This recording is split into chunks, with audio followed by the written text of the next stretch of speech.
नमस्कार दोस्तों, आपका स्वागत है यूट्यूब चैनल मंडी भाव और आज मैं दिनेश चंद पाटीदार। और दोस्तों, आप सभी को दशहरा की हार्दिक हार्दिक शुभकामनाएं।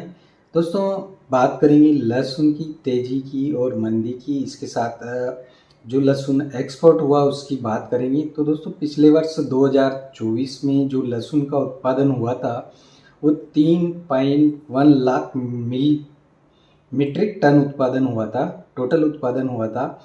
उसके अलावा जो लहसुन जो अभी तक विदेशों में एक्सपोर्ट किया जा चुका है वो 1.80 लाख मीट्रिक टन, यानी कि काफ़ी लहसुन अपना इंडिया का इस साल बहुत ही अच्छी तरीके से लहसुन निर्यात हुआ है और बड़ी मात्रा में लहसुन लगभग अपना निर्यात हो चुका है। इसके साथ ही दोस्तों, लहसुन की स्टॉक की बात करें तो व्यापारियों के पास भी बहुत कम स्टॉक हैं, क्योंकि लहसुन का जो भाव है दोस्तों बहुत ही हाईएस्ट हैं। लगभग 25,000 से लगा करके 30,000 का जो माल है और 35,000 बढ़िया क्वालिटियाँ हैं। तो अभी आपने देखा है कि 40,000 भी बिका है और 50,000 भी बिका है।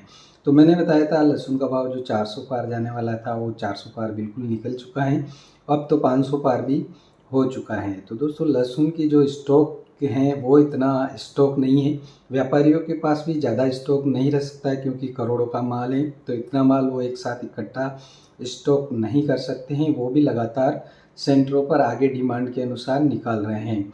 और भारत का जो लहसुन है अभी भी वर्तमान समय में विदेशों में अच्छी डिमांड होने के साथ साथ एक्सपोर्ट भी लगातार जारी है। तो अच्छी मात्रा में लहसुन निर्यात हो रहे हैं। सुपर क्वालिटी का लहसुन है वही निर्यात हो रहा है, बढ़िया क्वालिटी का।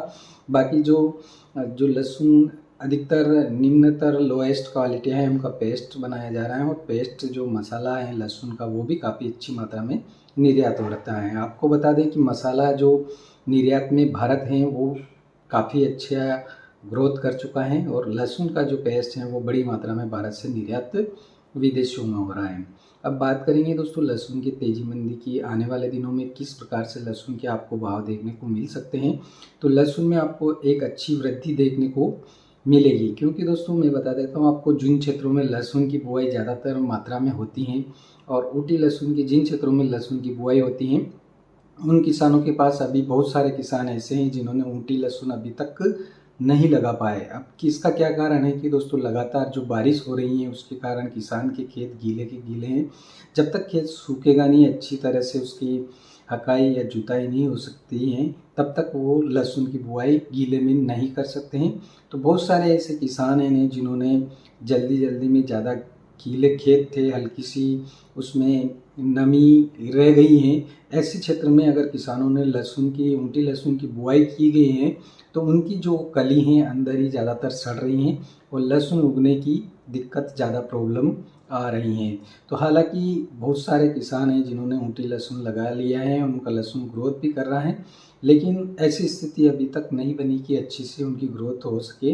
तो दोस्तों, अभी जो बारिश का दौर फिर से एक बार चालू हो चुका है, और इस प्रकार से जो बारिश हो रही है वो अत्यधिक जिस क्षेत्र में लहसुन का उत्पादन होता है उन्हीं क्षेत्र में वो बारिश लगातार हो रही है। जिन क्षेत्रों में प्याज का उत्पादन होता है उन क्षेत्रों में लगातार बारिश हो रही है। तो साथ में लहसुन और प्याज दोनों की बात कर सकते हैं दोस्तों। प्याज में भी आपको बताएं तो आने वाले दिनों में और भी तेज़ी देखने को मिलेगी। हालांकि अभी वर्तमान समय में नेपाड़ का जो प्याज है वो सरकार बाज़ार में 35 रुपये से 40 रुपये प्रति किलोग्राम के हिसाब से बेच रही है, लेकिन इतना स्टॉक नेपाड़ के पास भी नहीं है। ज़्यादातर प्याज उनका भी ख़राब हो चुका है, तो अत्यधिक मात्रा में प्याज नहीं है, और नया प्याज आने में भी काफ़ी देर लगेगा, क्योंकि मौसम लगातार किसानों का साथ नहीं दे रहा है। मौसम की गतिविधियां लगातार जारी हैं, फिर से एक बार मानसून बन चुका है और लगातार बारिश हो रही है, इससे किसानों के खेत गीले हैं। अभी तो बात दोस्तों में ज़्यादातर अपने नीमच, मंदसौर और प्रतापगढ़, चित्तौड़गढ़ इस क्षेत्र की बात करूं तो इस क्षेत्र में अभी तक किसानों को बहुत कम किसान हैं जिन्होंने लहसुन लगाया है, यानी कि लहसुन अभी तक खेतों में नहीं लगा है। अभी तो किसानों के मूंगफली, सोयाबीन और वो फसल का काम भी अच्छी तरह से नहीं हो पाया है, क्योंकि लगातार बारिश हो रही है। और बारिश होने के बाद यदि दोस्तों उन्होंने अपनी सोयाबीन का काम भी निपट लिया है तो उनके खेत पूरी तरह से गीले हैं, जिसमें हकाई जुताई नहीं हो पा रही है और लहसुन की बुआई नहीं कर पा रहे हैं। तो ऐसी स्थिति में दोनों दोस्तों आने वाले दिनों में आपको लहसुन में और तेज़ी देखने को मिलेगी, क्योंकि अब जो किसान हैं, ज़्यादातर किसान हैं वो लेट लतीफ़ हो चुके हैं लहसुन लगाने में, और जितना लेट लतीफ़ होंगे उतनी देरी से ही लहसुन आने की संभावना है। शुरुआती दोस्तों ऊँटी लहसुन के मैं भाव बता देता हूँ आपको कि शुरुआती अगर ऊँटी लहसुन जो फर्स्ट में जो किसान निकाल के लाएंगे उनको ऊँटी लहसुन का जो लगभग भाव है वो 20,000 से ऊपर ही मिलेगा। जिस प्रकार से आपने ऊँटी गार्लिक खरीदा था तमिलनाडु के मेट्रोपोलिटन मंडी से 40,000 50,000, उस प्रकार से आपको अलग अलग क्वालिटी के अलग अलग भाव उसी रेट में वापस दोबारा आपको भी मिलने वाले हैं। तो दोस्तों ऐसी स्थिति में आप जो हैं अधिकतर जो किसान हैं वो सोच रहे हैं कि भाई लहसुन की फसल कब तक आएगी, और अब जो नया माल है वो देर की से ही आएगा, क्योंकि जिस माल को लगाने में किसान जल्दी कर रहे थे या बीज खरीदने में जल्दी कर रहे थे तो वो इतना जल्दी नहीं लगा पाए क्योंकि खेत नहीं सूखे थे।